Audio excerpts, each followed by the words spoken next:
Hi అండి, welcome to tasty taste. నేను మీ అనుష. అందరూ ఎలా ఉన్నారు? అందరూ బాగానే ఉన్నారు అనుకుంటున్నా. ఈరోజు అయితే మా పిల్లల కోసం టేస్టీగా ఎమ్మీ అయినా అందరికీ తెలిసిన క్యారమిల్ పుడ్డింగ్ అయితే ఇంట్లోనే ప్రిపేర్ చేసేసా. ఫస్ట్ టైం చేసిన పర్ఫెక్ట్గా కుదిరిందండి. తెలియని వాళ్ళు, చూడని వాళ్ళు ఈ వీడియో చూసి ఇంట్లోనే ప్రిపేర్ చేసేసుకొని మీ ఫ్యామిలీ ఫ్రెండ్స్కి పెట్టేయండి. ఇప్పుడు వీడియోలోకి వెళ్ళిపోతే ముందుగా స్టవ్ ఆన్ చేసి స్టవ్ మీద పాన్ పెట్టుకొని పాన్లో ఒక 3 స్పూన్స్ దాకా షుగర్ వేసుకొని కొంచెం వాటర్ పోసుకొని క్యారమిల్ని అయితే ప్రిపేర్ చేసుకోవాలి. క్యారమిల్ని ప్రిపేర్ చేసుకున్న తర్వాత మనకి కేక్ మౌల్డ్ ఉండిద్ది కదండి, ఆ కేక్ మౌల్డ్లోకి ఆ క్యారమిల్ వేసుకొని దాన్ని మొత్తానికి స్ప్రెడ్ అయ్యేలాగా స్ప్రెడ్ చేసుకొని పక్కన పెట్టుకోవాలి.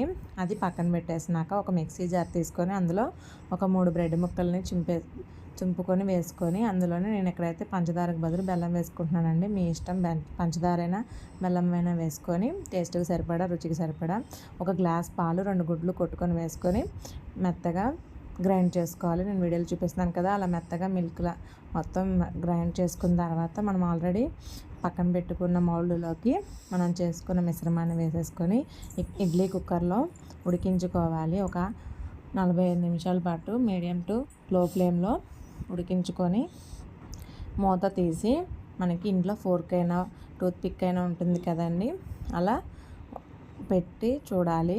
టూత్పిక్కి కానీ స్పూన్కి కానీ ఏమీ అంటుకోకుండా వస్తే ఉడికిపోయినట్టే. అలా ఉడికిపోయిన దాన్ని పక్కకు తీసేసి పూర్తిగా చల్లారిన తర్వాత ఎడ్జెస్ ఉంటాయి కదా, ఆ ఎడ్జెస్ని చాక్తో కట్ చేసుకోవాలి.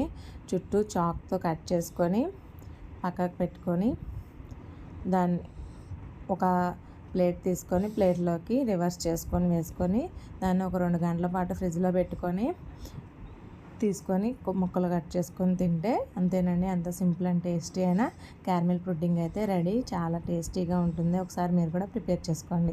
వీడియో నచ్చిందా? వీడియో నచ్చితే ఒక లైక్ వేసి షేర్ చేసి సబ్స్క్రైబ్ చేసుకోండి. ఇంకా మరిన్ని మంచి వీడియోస్తో, మోర్ రెసిపీస్తో మీ ముందుంటాను. Until then stay tune my. అలాగే ఇంకా మరిన్ని మంచి వీడియోల కోసం మా ఫ్యామిలీ ఫ్రెండ్స్కి కూడా షేర్ చేయండి. Bye bye.